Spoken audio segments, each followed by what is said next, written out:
What's going on, everybody? I'm going to try not to clickbait everybody too hard. I'll leave it out of the YouTube title too, because CBS News got me good. They came out with a new article.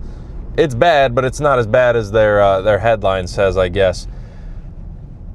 Their headline reads something along the lines of the average worker in the United States has less than $1,955 saved for retirement. The real article, once you dig into it, like I said, still terrible, is basically over 50 million Americans in the United States who don't have access to a employer-sponsored 401k plan have less than 1,000.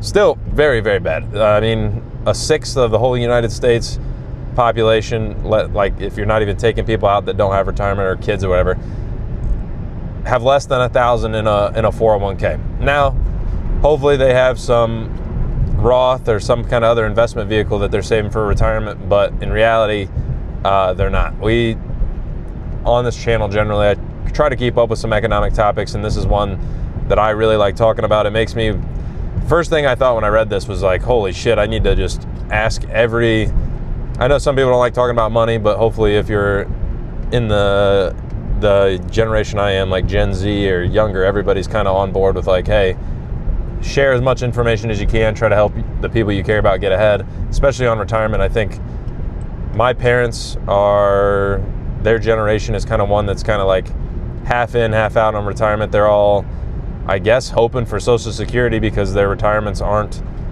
beefed up heavy enough. I'll tell you that right now, because in the same article, CBS goes on to state even the rest of everyone else who has access to an employee-sponsored 401k, whether it has a match or not, doesn't matter.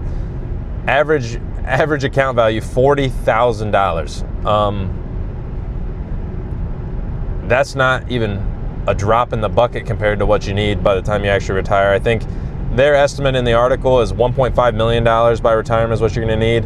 I'm aiming for more like $4 or $5 million probably by the time I retire. If you want to live like a comfortable life in retirement, that's what I'm hoping to get towards. Eventually max out the 401k and then max out the Roth as well, and we can get somewhere in the ballpark at least. But $1.5–2 million probably like minimum, in the sense of like, hey, if you want to live the same lifestyle you live now, and if you handle everything else, like you pay your home off and you do all these other things that let you live that life in the future, then maybe you can pull that off. But to not get too in the weeds, I want to hear from anybody watching this video. First off, one, do you at least have a retirement account? Hopefully yes. I've talked about this in the past, but you should be basically maxing it out, especially when you're younger. If you're sub 30, it's like prime time. You need to be sacrificed now in the hopes of something later, because if you don't sacrifice now, it's going to be work till you die territory. That's what it is. If you're counting on Social Security, you better get a grip, because Social Security is either getting cut or it goes away. I mean, the only other option is they're going to start increasing the taxes and then to maintain shitty benefits as it is. Social Security's not paying you that much. I don't care. Like, I'm not counting on Social Security at all in my future plan here, and I would advise you to do the same, because anytime you have to rely on the government to provide for you, especially in the future where they're making promises in the future, I would say, how big of a grain of salt can you fit into the calculus here, because they're going to let you down. They're going to cut the benefits. They're going to strip everything they can because they make promises they can't keep, overspend, and then we're fucked in the long run anyway. Now, in the past, I've made other retirement videos, but I'm going to say it again, because if anybody's watching who didn't watch that and you don't know for any reason, it's kind of general consensus is retirement vehicles. If you have an employer-sponsored 401k where you work, they have access to a 401k plan. Hopefully it's decent. I've only been exposed to two, and they were both pretty good. If they have a match, a 50% match, whatever, the way it works out, the math is goofy sometimes, but where I work currently is I put in 10%, they give me 7.5% of my wage. So a 75% match at 100%. It's goofy, the math is stupid, but basically, if they're giving you free money at 100%, you take the 100% because that's 100% return on your money, guaranteed. You take it every time. It gets vested over a time period at your employer. That's great. Nowhere will you get return like that anywhere else. It's impossible. You take it, take what you can get. Second best option, depending on your tax bracket, gets a little sketchy. If you make a ton of money, Roth IRA maybe isn't worth it because you're getting taxed so heavily up front. Maybe you just go with the regular deferred tax 401k at that point. But if you're making a normal amount of money, I'd say, I don't know the exact numbers, but under $150,000, $200,000, you're a normal person, Roth IRA is next. If somehow your employer has a Roth matched, that's a weird instance. I've never seen that before, but if they have it, I would probably say that's even better than the other one, depending on income again. So 401k with a match, Roth, you just do the Roth by yourself or through your employer if you want, and then you go back to the regular 401k if it doesn't have a match, and then you just do IRA stuff by yourself, individual retirement accounts after that. But you got to do something, because otherwise, I mean, unless you really love your job and you're one of these people that's like, I'm going to work till I die and I don't care. Hey, if it comes to that, I'll do that too, but I don't want to. So I want to have the flexibility to do whatever I want after I'm 50, 60 years old, hopefully. And I don't want to be tied to being like, all right, well, strap the boots up at 75 because it's time to go to work because we didn't save any money and all I get is $1,500 out of Social Security every 2 weeks, and that's what we got to live off. That's not going to cut it. And if anything should be an example, it's all you have to do is look to the people around you. And I think people are starting to open up more and more about this as times get tougher. I think it's become more commonplace to talk about money in this way. Ask the people around you. Ask your family. You got parents that are 30, 40 years old. Ask them what they think about it. Get their take, see what they did. If they were successful with it, obviously ask them. Learn from what you can. And if they weren't, try to help them, especially if you're a person who pays a lot of attention. It's not that hard to explain this to somebody who doesn't understand and basically say, just if you're a single person, what is it, $500 or $600 maxes a pay, or $500 or $600 a month maxes out, gets close. I know they just raised the limit on the Roth, but it basically maxes out your Roth IRA. That's all you got to tell them. $250 a paycheck. Invest it. Start now. It's never too late to start, but the multiplier of your money when you're younger is so much greater than when you're 30, 40.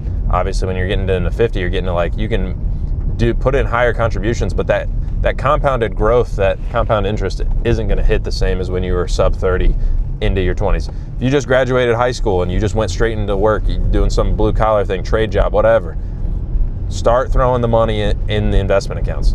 If you have one through your employer, do that. And if you don't, hit the Roth, max it out. You will not regret it.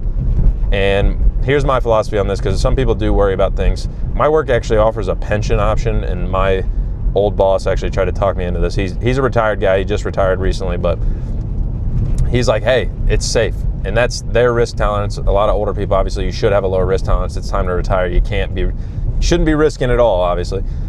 But their generation came from a generation where a pension thing was a more commonplace thing. That's like almost nobody has access to a pension anymore.